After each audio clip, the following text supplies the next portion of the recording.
Sita natin. Asa mo yung konduktor dyan? Bigyan ng ticket, lalarga na tayo.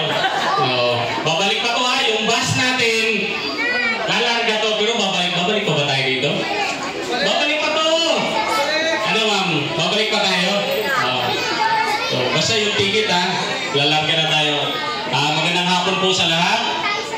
Hello! Hi!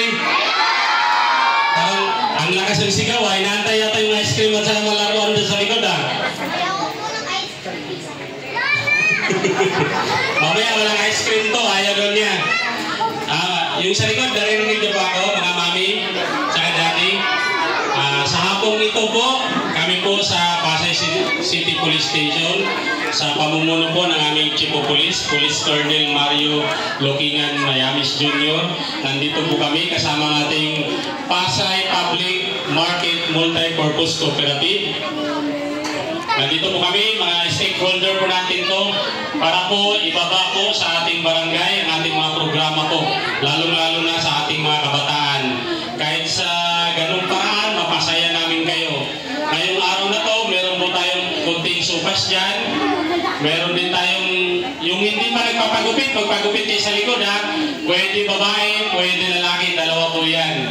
Tapos yung mga mami natin dyan na may mga kunting nararamdaman.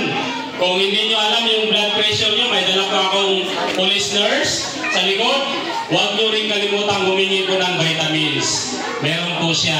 Isang box pong ibibigay. Hindi po yan tingi-tingi. Tapos mag-lecture kami mamaya, kunti lang para marami po maiintindihan.